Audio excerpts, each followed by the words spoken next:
E aí, pessoal, então vamos resolver o problema do dipolo elétrico lá na plataforma PhET e comparar o modelo matemático que a gente vai desenvolver aqui com os resultados do experimento virtual. Então, nesse exemplo, nós temos um dipolo, de modo que a carga positiva ela está a uma distância r+ de um ponto P, a carga r- ela está a uma distância r- de um ponto P. E eu estou interessado em calcular o campo elétrico exatamente nesta região, tá? O campo elétrico total. Essas duas cargas elas têm uma separação média igual a D, e o centro de massa está a uma distância z do ponto P, ok? Então, considere as duas cargas da figura ao lado dispostas ao longo de um eixo vertical Z. Calcule o valor do campo elétrico gerado por essas duas partículas do ponto P em função das cargas mais Q menos Q e das distâncias D e Z apresentadas no diagrama. Então, a distância Z é a distância de P até o centro de massa da molécula. Tá? Então, primeiro nós vamos calcular esse campo elétrico, é muito simples, é só uma soma de dois termos, e depois nós vamos estudar esses valores junto com a animação da plataforma PhET. A plataforma PhET é uma plataforma onde existem várias animações interativas, que é um projeto, e esse é um projeto produzido pela Universidade do Colorado, tá? Então, os próximos itens valide o seu resultado com o programa Cargas e Campos disponível na plataforma PhET e depois fazer algumas considerações aí em torno da equação obtida e, enfim, a gente vai estudar mais à frente esse terceiro item. Não vou comentar muito aqui porque não vai ficar muito claro nesse momento.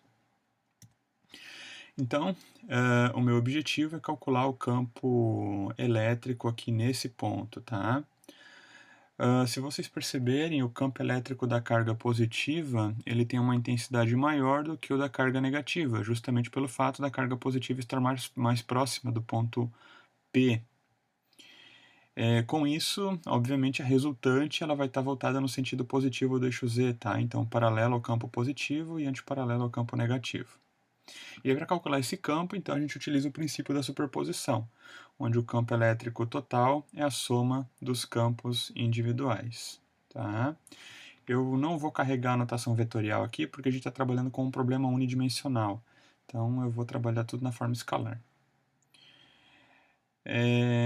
Enfim, então o campo E+, ele é dado por Q sobre 4πε0r ao quadrado, menos o campo E-, né, que é Q sobre 4πε0r- ao quadrado. Esse menos é justamente representado pela carga negativa aqui, tá? Bom, fazendo a soma desses dois termos, eu posso colocar Q sobre 4πε0 em evidência, ficando esses dois termos entre parênteses. Agora a gente vai substituir o R+ e o R-. Tá? O R+ eu posso escrever como Z menos D sobre 2. Então, ó, o R+, eu posso escrever como sendo a distância Z menos a metade de D. Tá? E o R- eu posso escrever como Z mais D sobre 2. Então, o R- eu posso escrever como Z mais a metade de D. Substituindo esses dois termos na equação anterior, nós obtemos a equação 1. Tá? Então, realizando algumas simplificações nessa equação, tirando o mínimo múltiplo comum e tudo mais, nós chegamos, então, nesta equação final.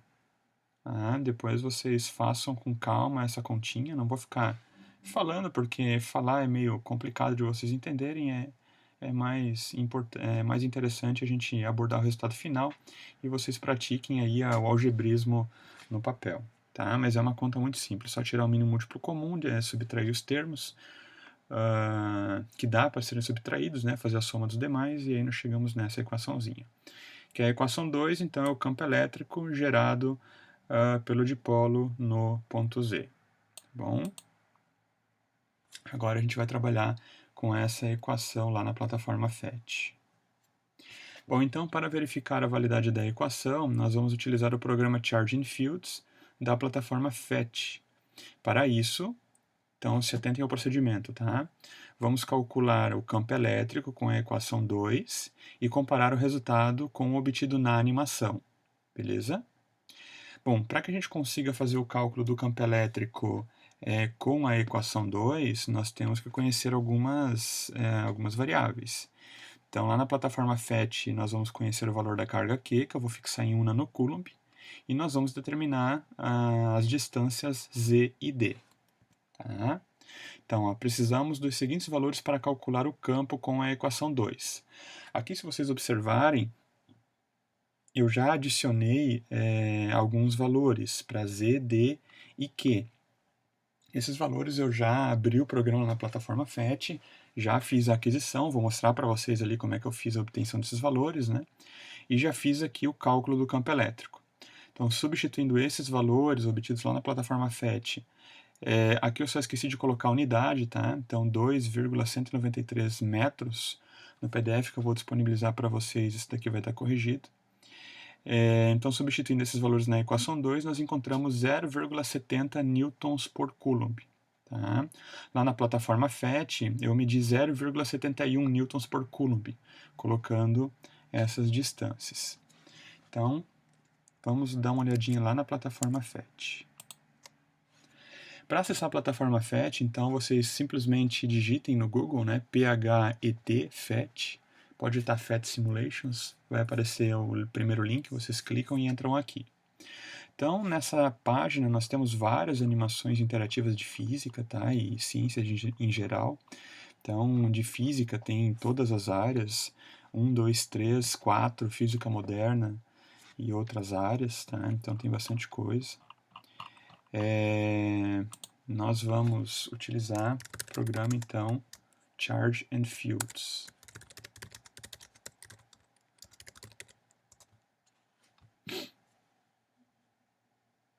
Então, aqui, ó, cargas e campos, HTML5, cargas e campos. Essa daqui é uma versão em Java, tá? Então, você só pega essa versão aqui se você tiver o Java no seu computador, que dê para rodar offline. Eu vou pegar HTML5, que daí a gente roda o programa online. Então, ele está carregando, então está aqui, ó. Tá? Se vocês, então, como vocês podem observar, eu vou colocar aqui tela cheia, para ficar mais interessante para a gente trabalhar. Então, ó, aqui eu tenho cargas de 1 nanocoulomb, positiva e negativa, tá? E sensores para fazer a leitura do campo elétrico e da direção do vetor resultante campo elétrico. Eu vou colocar uma grade aqui para facilitar um pouco a nossa vida. Aí eu faço o seguinte, ó, eu posso colocar uma carga aqui, por exemplo. Percebam que o campo divergente, né, gerado por uma carga positiva. Deixa eu pegar aqui uma carga negativa, para vocês observarem a geometria do campo. Um campo convergente, tá? Bom, então eu vou colocar uma carga positiva aqui. Vou tirar esse desenho do campo elétrico para não ficar muito sobrecarregada a imagem. E vou colocar uma carga negativa aqui, ó. Tá, então pronto, formamos um dipolo. Posso até colocar o campo elétrico aqui, ó. Vejam a geometria do campo. Ó, campo elétrico com uma geometria dipolar, né? Aqui em cima o campo ele é divergente e depois ele vai convergindo, tá? Na carga negativa.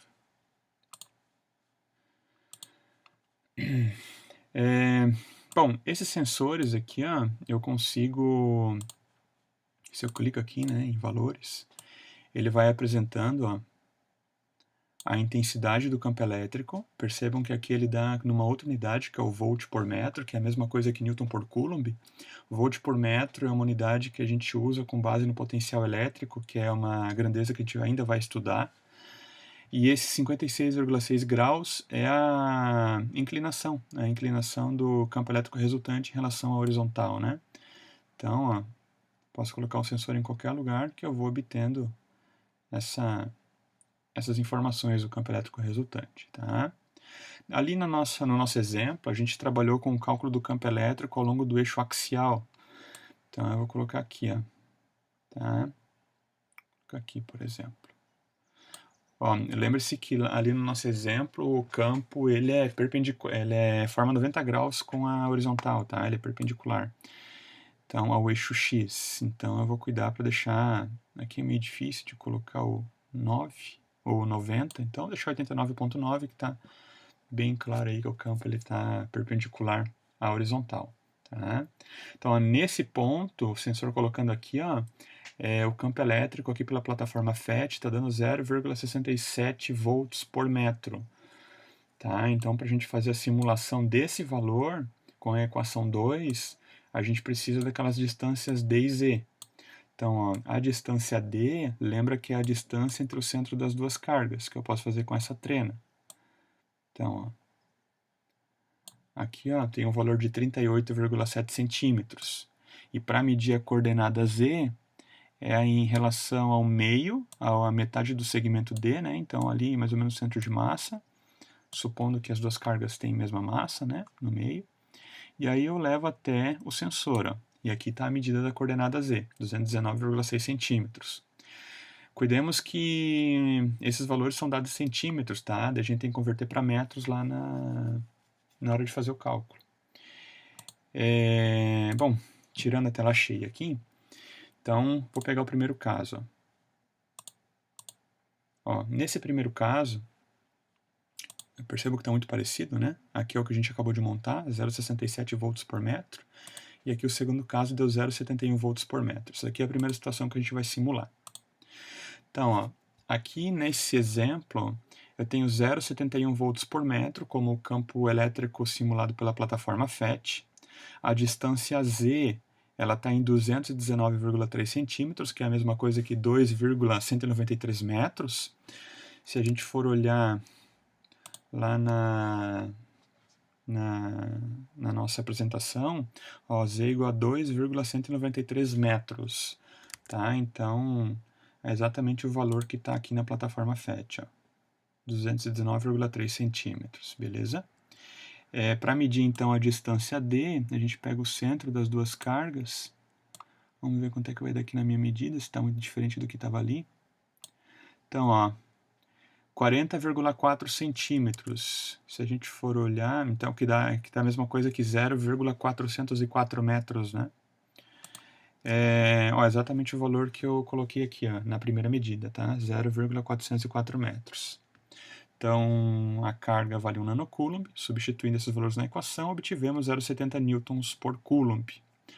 Na plataforma FET, ali a gente viu que deu 0,71, né, newtons por coulomb. O fator 1 sobre 2πε0, lembrem que é 18, tá? 18 vezes 10 na nona, newton metro quadrado por coulomb ao quadrado. Bom, aí é o seguinte. Comparando esses dados, podemos calcular o erro relativo, considerando o valor da simulação virtual, EFET, como a amostra de referência. Então, eu vou calcular o erro relativo, tá? Entre o valor medido lá na plataforma FET e o valor que a gente calculou com a equação 2.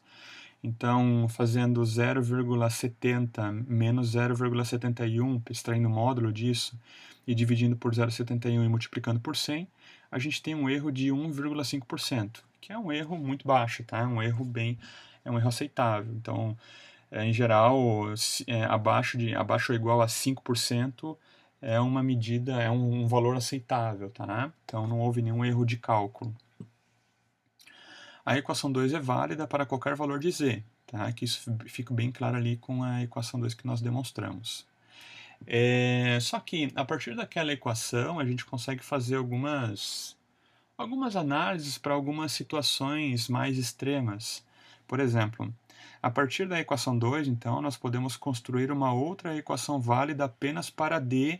Aqui eu tive um pequeno probleminha, tá na formatação, mas eu vou corrigir no PDF. Para D muito menor do que Z, tá? Então, para D muito menor do que Z. Isso significa que a distância entre P e o centro de massa, a distância Z, é muito maior que o tamanho da molécula, comprimento D. Então, eu vou considerar na equação 2, que está aqui, ó, a situação para quando D for muito menor do que Z. Quando eu considero que D é muito menor do que Z, ou seja, o tamanho da molécula é muito menor com a distância do ponto até o centro de massa dela, né? Significa que a gente está fazendo a medida do campo elétrico numa distância muito longe da molécula. Então, fazendo essa adaptação, percebam que Z menos D sobre 2 é aproximadamente Z, então esse termo fica Z ao quadrado, e Z mais D sobre 2 também fica aproximadamente Z ao quadrado. Esse termo aqui embaixo, então, dá z na quarta potência, simplificando com o numerador, fica z ao cubo. Tá? Então, o campo elétrico ele é aproximadamente QD sobre 2π epsilon 0 z ao cubo. E aí essa expressão ela vai ser, então, a expressão que a gente vai utilizar para calcular o campo elétrico, considerando essa condição extrema, em que o ponto em que a gente vai calcular o campo elétrico, ele está muito distante da molécula, beleza? Então aqui está a nossa equação, que eu chamei de equação 3, e agora a gente vai fazer o seguinte, eu vou aplicar os mesmos valores para as variáveis Q, D e Z nesta equação 3 e verificar qual o valor do campo elétrico que ela vai fornecer. Fazendo isso, ó, o resultado dá 0,69 newtons por coulomb, o que gera um erro relativo ali de aproximadamente 2,8%. Esse erro ele é pequeno comparado com a equação 2, mostrando que esse conjunto de valores, ou seja, D e Z, está dentro da faixa de valores válidos para essa equação. Percebo que a expressão 3 ela é uma condição, ela é válida para uma condição em que Z está muito longe da molécula. E com o conjunto de valores que nós utilizamos, então ali a gente consegue concluir que o ponto Z está muito longe da molécula, de modo que o valor calculado com essa expressão está muito próximo do calculado com a plataforma FET. Ali nós temos a diferença de uma ordem de grandeza, né? Enquanto Z é igual a 2,193 metros, o D é 0,404 metros. Então temos uma ordem de grandeza de diferença, e isso já é o suficiente para considerar a condição em que Z é muito maior do que Dzinho. Bom, então o erro relativo 2,8% ele está de acordo aí com os nossos critérios, né? Manter sempre menor ou igual que 5%. Porém, vamos pegar uma condição agora em que a equação 3 ela não é válida. Ó, vejam que agora eu escolhi o ponto Z igual a 1,756 metros e D igual a 1,509 metros. Vejam que eles estão na mesma ordem de grandeza. A carga aqui continua a mesma, porque isso é um padrão da animação. Lá na plataforma FET, eu medi 7,90 newtons por coulomb. Tá? Vamos dar uma olhadinha nessa animação que eu montei, nesse modelo que eu montei, que é esse daqui, ó. Então aqui as cargas elas estão mais afastadas, né, de modo que o sensor ele está mais próximo do centro dessas duas moléculas, né? Na verdade, essa coordenada Z ela é comparável, então ela está na mesma ordem de grandeza do que a distância de separação entre as duas moléculas. Tá? Então a distância relativa ela diminuiu.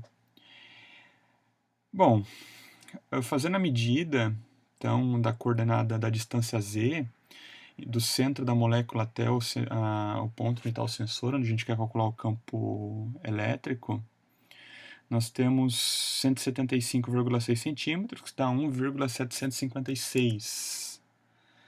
Ali a gente anotou aqui, que eu anotei aqui no slide, ó, dá 1,756 tá? Metros. Agora vamos medir essa distância D, que dá 1,509 metros. Então, vamos pegar a trena, colocar no meio das cargas. Ó. Então, 150,9 centímetros, né? Ou 1,509. Tá? Então, é exatamente o valor que a gente mediu. Substituindo esses três valores na equação 3, nós obtemos 5,02 newton por coulomb. E fazendo a comparação entre esses valores, né, calculando o erro relativo, temos 36,4%. Consequentemente, esse resultado mostra então que a região, que esse conjunto de valores, não faz parte do conjunto de valores válidos para a equação 3. Tá? Então, quando a gente trabalha com a mesma ordem de grandeza, aplicar essa equação do dipolo é um equívoco. Então, nós concluímos o seguinte: os modelos matemáticos que descrevem fenômenos naturais são válidos para determinadas faixas de valores, Prestem muita atenção nesta propriedade, pois ao utilizar uma ferramenta que não é válida para a sua faixa operacional, você cometerá um erro fatal. Então, galera, prestem muita atenção nos modelos matemáticos que vocês utilizam para descrever um determinado fenômeno físico. Esses modelos que nós temos, eles não são absolutos. Então, eles funcionam muito bem para uma determinada faixa de valores e é fundamental que vocês conheçam quais são. Principalmente se você está desenvolvendo algum produto ou prestando algum serviço, o que é muito comum em engenharia. Tá? Então, tenham sempre isso em mente com qualquer tipo de modelo físico que vocês forem utilizar. Beleza? Então é isso, valeu, um abraço, até mais.